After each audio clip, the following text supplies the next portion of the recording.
Aliens in the Mind.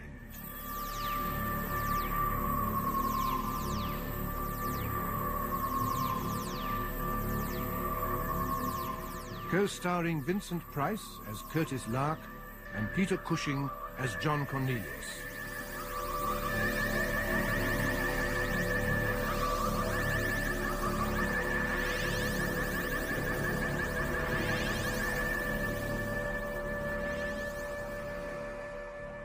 When Flora Curie is murdered, Lark and Cornelius decide to tell her father, the MP Ian Sanderson, that he is himself a mutant, able to be manipulated by the unidentified controller, the same person who ordered his daughter's death. Shocked and horrified, Sanderson agrees to help them trace the organization back to its source. Their search finally leads them to an educational trust with headquarters at a merchant bank in the city. We've been looking at this education trust as something which has developed quite naturally out of the situation on Luig. I thought we were all agreed on that. What, from one tiny island? A few hundred simple, hard-working, God-fearing crofters organizing this fellowship, this education trust? What's the alternative? That Luig may have started as an accident of nature, but it has been deliberately built up, exploited, for the sole purpose of producing mutants who can be groomed for high office, like Ian here, or Brigadier Sherman. And half the names on Ian's list, I shouldn't be surprised. Right. You mean it's been set up like a sort of mutant breeder unit? More like a stud farm. Oh, it's horrible. Yes, especially when you think of Molly Kyle and the Reverend Donald Schoolar as the farmers. Oh, farm managers, more likely. Now, if you're right, then the real villains, the masterminds of this business, are hiding behind the facade of this merchant bank. All this plate glass opulence around us. Excuse me, gentlemen. Sir Graham is free to see you now. Just a minute. Who was that who just came out? That was Sir Graham's last appointment, sir. The Reverend Donald Schoolar. There he is now, sir, just going towards the main door. Do you know him by any chance? Oh, yes. We know him all right. And the man he's talking to now. Oh, do you, sir? That's Sir Graham's chauffeur. But he's the man who's been waiting outside my flat for 2.5 hours. And sure as hell he wasn't waiting for a bus. Part 6. Final Tribulations. Come in, if you please, gentlemen. Sir Graham will see you now. Thank you. Come in, Ian. It's nice to see you again. Thank you, You seem Graham. to have been away for ages. Aye. Graham, may I introduce Jon Cornelius, the eminent brain surgeon? Mr. Cornelius. It's good of you to see us, Sir Graham. And Professor Curtis Lark. Professor. Hello, sir. Nice office you have here, Sir Graham. Must be a good working environment. Perfect. But then luxury always is. Yes. Won't you sit down, gentlemen? Thank you. Thank you. Now, what brings two such unlikely visitors through the hallowed portals of a merchant bank? Money. What else, Sir Graham? Well, at least you've come to the right man. We sincerely hope so. Well, tell me all about it. What's your problem? We've just returned from the Isle of Luig. You know the Isle of Luig, Sir Graham? Well, of course I do. I was born there. What a coincidence. What? Oh, you mean because of Ian? Not really. Were you also educated on the island, Sir Graham? To start with, of course, but then my family emigrated to Canada. Oh, but that was years and years ago. Graham, was the Luig Educational Trust in existence in those days? Of course not, Ian. That wasn't until just before the war, 1938 or 9. Could you tell us who established the trust? I did. It's always been very much my own private... Benefaction? Yes, something like that. Uh-huh. In gratitude for all the favors received. And in lively expectation of further favors to come. Oh, that's a nice turn of phrase you have, Professor. Well, it's not original, I'm afraid. Indeed not. I believe it was first said of King John. Oh, you know everything. Sir Graham, do you know anything about the island sickness? Island sick... What island sickness? On Luig, Graham. Oh, that. Oh, that's nothing much. Nothing much. Do you realize that the incidence of mental disorientation in the young is higher on this one tiny island with a population of a few hundred than it is in the rest of the United Kingdom? You call that nothing much, Sir Graham.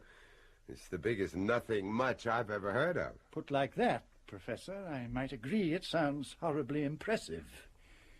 But as I understand it, this sickness is no more than a passing phase, like growing pains. The point is, Graham, that whatever this sickness is, it didn't turn out to be a passing phase with my daughter. I didn't even know you had a daughter. No.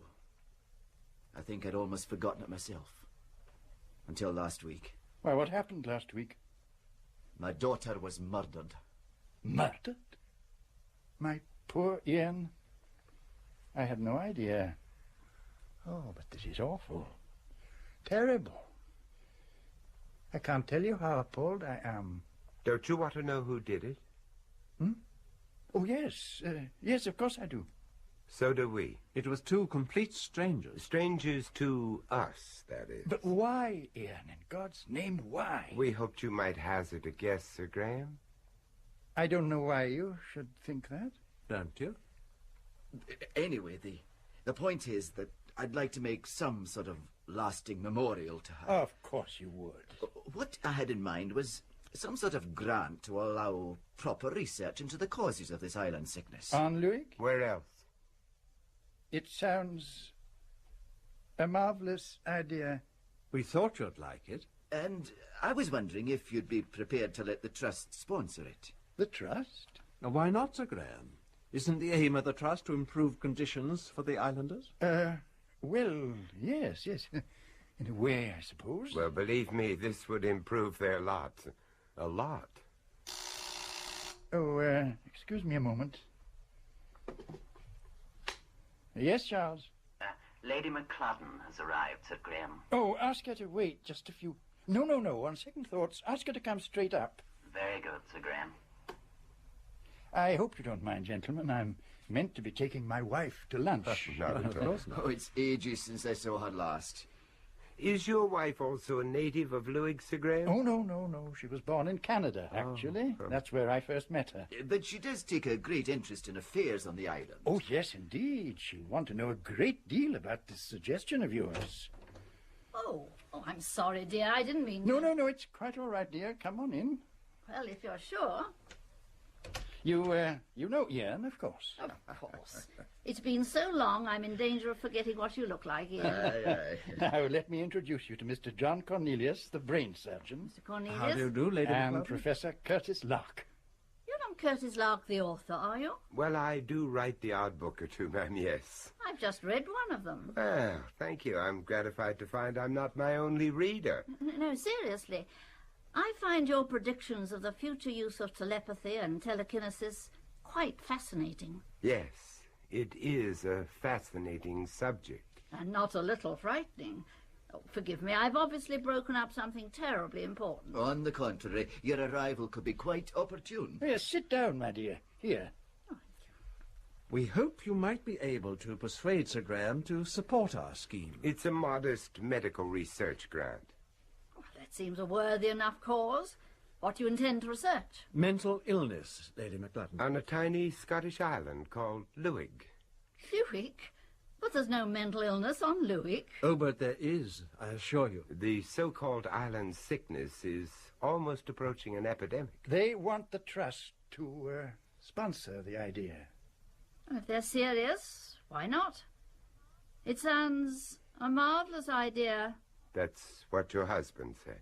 Exactly what your husband said. Word for word. Of course, we'd have to put it to the other trustees. Oh, I thought it was a private trust. Graham did say... That he set up the trust? Oh, he did. As agent for the trustees. Could we approach them? Well, I don't see why not. When? When what? Oh, when could we put it to them? Tonight, if you like. Well, Graham and I are both trustees, and the chief executor is dining with us. 3 gives a quorum. Well, then you'd better come to dinner. You can put your proposition en masse. What, all 3 of us? Why not? The more, the merrier. Well, What a splendid idea. We'd love to come, wouldn't we? Yes, I guess we would at that. I'll make it 8 for 8:30 then. We'll send a car for you. Then you won't have to worry about driving home. that is most awfully kind of you.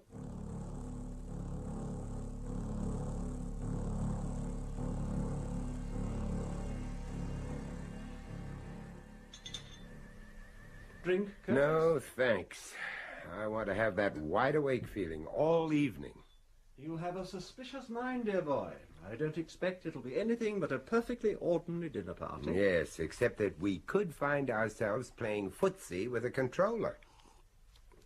You think it's McClellan, don't you? Well, I don't know. But it's not a bad position for a controller to be in, now is it? I mean, head of a merchant bank, finger in every pie, pulling every string. Sounds awfully messy. It sounds terribly legitimate. What better front could a controller have? You're right about that. Every snippet of information in the right hands could be worth $1 million. Don't you have pounds over here anymore? Oh, yes, yes. But they're not the same as those we used to know and love. How does my bow tie look? Terrible and tired. Why didn't you buy a clip-on like mine? Oh, that's most uncivilized. Besides, I'd be terrified of it falling into the soup. Well, it might improve the taste. Now, who on earth's that? Want me to get it? No, I'll go. All right, I'm coming. Oh, Major Benson. May I come in? Yes, of course. Go straight through to the Phew, corridor. the smell of camphor. It's Major Manson. Good evening, Professor. Oh, good evening, Major. Will you join me in a drink? Scotch. Straight? A little water, please. Okay. I thought you weren't going to drink tonight, Curtis. Well, I changed my mind. This monkey suit of mine smells so much of mothballs it's making my eyes water. You should give that jacket a good brush. Does that get rid of the smell? No, but it scares the hell out of the moths. I say. Never mind us, Major. You are, Major. News to you. Cheers. Why don't you take the weight off your feet and tell us the news? Well, you've certainly stirred up a hornet's nest. Colonel Gulliver's with the Home Secretary now. Well, I'm glad to see someone's taking us seriously. He's taking the whole show very seriously indeed. Regards it as a full-scale attempt to subvert the government of this country. But the question is, who by? Perhaps we'll find out at dinner tonight. Excuse me. Find out what? Who's behind it all?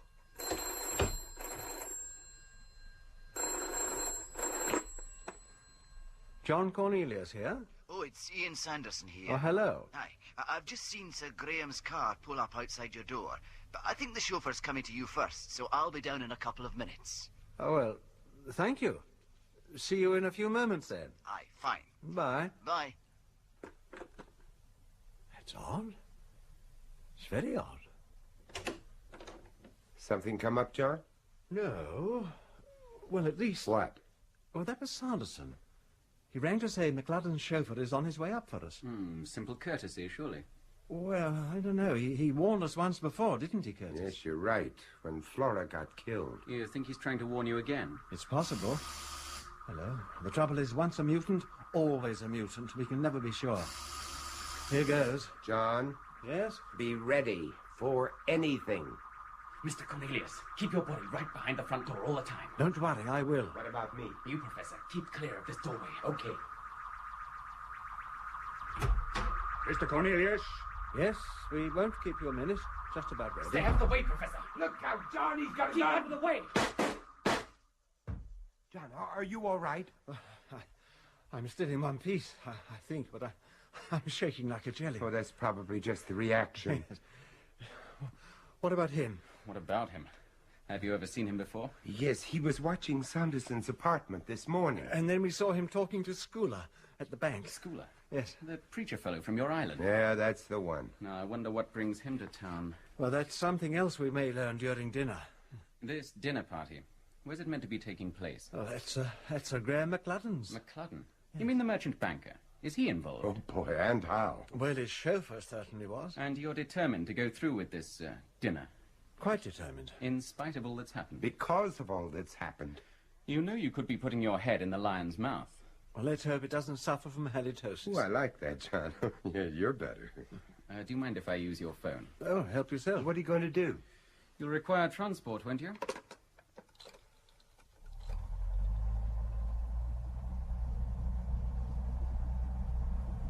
But where's Sir Graham's chauffeur? Oh, what's happened to him? Why don't you tell us? We were actually ready when you phoned. And then we stood around waiting for nearly half an hour. That's strange. Very. Especially as the car was still parked in the street. I presume it was Sir Graham's car. Oh, I'm sure of that. Well, I can't think of any place a chauffeur'd go without his car. Perhaps he couldn't take it with him. Oh, The McCluddons won't think it very funny either. Aye, we're already half an hour late as it is.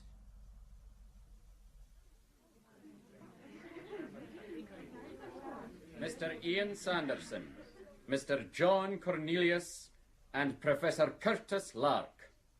Oh, I thought you were never coming. We very nearly weren't. Well, what happened? Did the car not arrive in time? Oh, no, the car arrived. But the chauffeur didn't. Oh, well, perhaps he ran out of petrol. Now, why couldn't we have thought of that? Let me introduce you to the chief executor. Good evening, Professor. You, Reverend Schooler. Mr. Cornelius. Of course, you know my cousin Donald, don't you? Cousin? I had no idea you were related. Oh, a long way removed, I'm afraid. I'm bound to say I am surprised to see you again, Professor. Yes, I can imagine. Do you think we could all go through to dinner now? I think they're ready to serve. So what's this nonsense I hear about you wanting the Trust to sponsor some newfangled scheme on the island, Ian? Oh, it's hardly a nonsense, Minister. I want to set up a research grant as a memorial to my daughter. You're the... Oh, aye, Flora. I heard about that. Very distressing that must have been. More than you can know. Mind, that girl would have been alive today if she had been left with us on the island, where she was safe and well cared for. Flora needed treatment, Minister. She was ill. Aye, she had the island sickness. There'd been many that had it before you came poking your nose in, and none of them seem any the worse for it. Please, Donald. Mr. Cornelius is a guest. It's a fair point, though, my dear. I mean, I suffered from it, and I came through all right. So did Ian. And so did your butler, I believe. Joshua? Yes, I think he did. Also, apparently, the entire fellowship on Luig. What makes you say that? It was the price of the ticket. What? He means that was the reason for joining the fellowship. How do you know that? From the things Flora said, and from what Sanderson has told us. Ian? Yes. And from Hugh Dexter's notebook, of course. What notebook? We found no... No what, Minister? I'm just surprised that anything could have survived that fire at Dr. Dexter's house. It didn't. We had the notebook in our pocket by then. And it told us everything he had discovered before he was so rudely taken from us. Joshua, serve some more wine, if you please. Very well, milady. What was it that this Dexter fellow discovered? Well, he discovered that, owing to some strange genetic mutation of the brain, many of the islanders, myself included, could be controlled the way a robot can be controlled. But anyone with the ability to transmit instructions telepathically. Ian, what's got into you? Ian, listen to me. A man in your position must have and must keep the confidence of the general public. Whatever you believe or think you believe, you cannot afford to talk like that, even in private. I can't afford to be a slave to somebody else's ambitions. A politician must be his own master, Sir Graham. That was extremely well said. Well, I'm only a banker. I may be a bit naive about these things, but if Ian and others like him have been turned into slaves, who are you accusing of being the masters? Flora Carey, for one. Ian's daughter? Oh, but that's preposterous. Yeah, we keep coming back to that poor wee lassie, don't we? And we're going to keep coming right on back to her. She was the only flaw in the pattern, wasn't she? I must say, Professor, this is even more intriguing than your book. And a damn sight more far-fetched. Oh, no, Sir Graham. You see, we've discovered the exact genetic combination that will produce a mutant child. A slave, as you call it. What we don't know is the exact genetic combination that produces an infant controller, one of your masters. We were hoping one of you would enlighten us. Why us? Well, I suggest you direct that question to someone who breeds thoroughbreds. It's not so far removed, Sir Graham. We're talking about another form of selective breeding. Very selective, and to the point of not pairing people who might produce unwanted controllers, like Flora Carey. Only her mother ruined everything by having an affair with Ian. Ah, I've never heard such nonsense. I told you, Graham. It's not nonsense, and you both know it. In the end, it was the reason Flora had to be killed. wasn't it, Sir Graham? What? You had one controller too many, didn't you? Aye.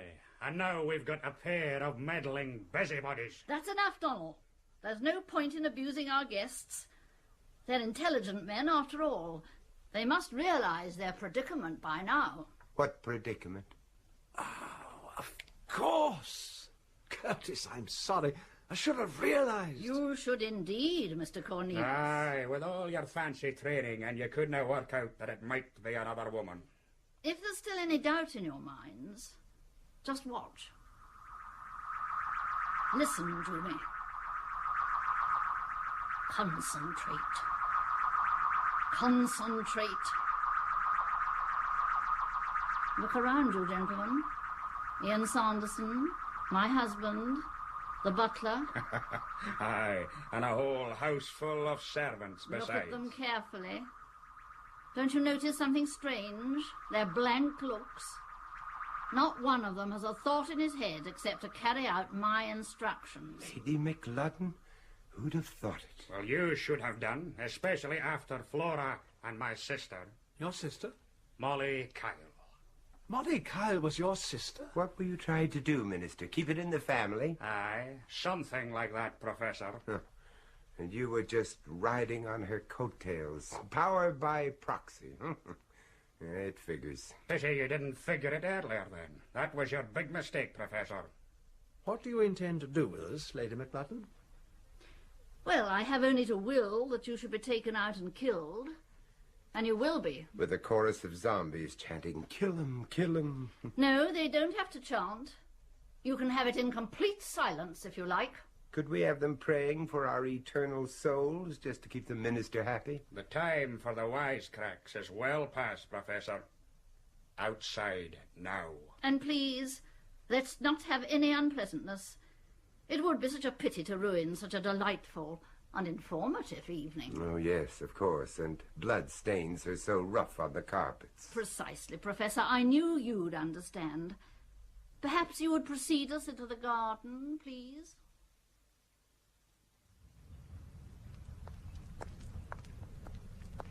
Just to the edge of the lawn, if you would. That's far enough. What now? Now we wait for the helicopter. It shouldn't be more than a few minutes. The bank own an air taxi service. Sir Graham often uses it to get him to the airport. Is that where we're going? Yes, Professor. We booked a flight to New York for you. And Cornelius and Sanderson were going to see you off. Were going to see me off? Yes.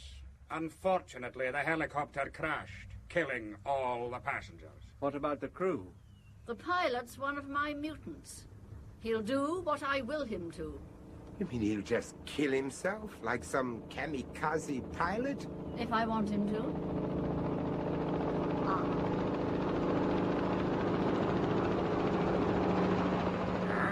Right on time. It's no good looking round, Professor. There's no way out.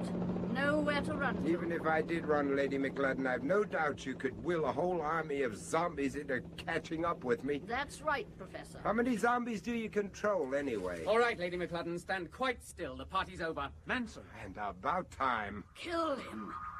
Kill him. Careful, Manson. Be careful. She's the controller. Call them off, Lady McLudden. Kill him. Kill him. Call them off. Kill him. Kill him. Kill him. Kill him. Kill him. Where am I? What's been happening? Mr. Cornelius, Professor, you all right? Fine, Manson, fine. You left it rather late. Yes, I'm sorry about that. My wife. My wife. What's happened to her? Caroline is dead, Graham. They have killed her. What? Oh, no. Caroline, my dear. Damn you, Lark. Damn your interfering eyes. Look out, Scholar! I half expected he would have a gun. Rather hoped he would, actually. What about Lady McLudden? She was unarmed. But why should she bother with the gun when she had a whole army of instant zombies at her command? That's what I was thinking. Well, I suppose that's the end of this business. Is it? Aye, except for picking up the pieces on Luig, I mean. Perhaps you'd allow me to look after that. You? Obviously, I can't continue in politics. I'm too big a security risk to ever achieve high office. And that's what it's really all about, isn't it? Can't you stay on the back bench? Oh, no, I don't think so. I'd keep remembering my ambitions. It'd hurt too much. No, I'd rather do something useful back home in Luig for a while, until I can think it over. What about Sir Graham? Poor man, I don't think he understands what's going on. I'm not surprised. It'll take quite a lot of explaining, believe me. Yes, Ian. And you might be the best person to do it. Aye, I'll try. Now, what about you, John? What will you do? Return to surgery before I lose my touch. And you, Curtis? Oh, I shouldn't be surprised if I've got quite a lot of traveling to do. What, back to Borneo? All over the place. I don't believe we've seen the end of this business. Oh, surely, Curtis. No, seriously. I mean, Lady McCludden came from Canada. The next controller could come from anywhere on Earth. They could spring up like mushrooms. Oh, no, don't start that again, Curtis, please. Start what? Anything. My dear John, I think it started already.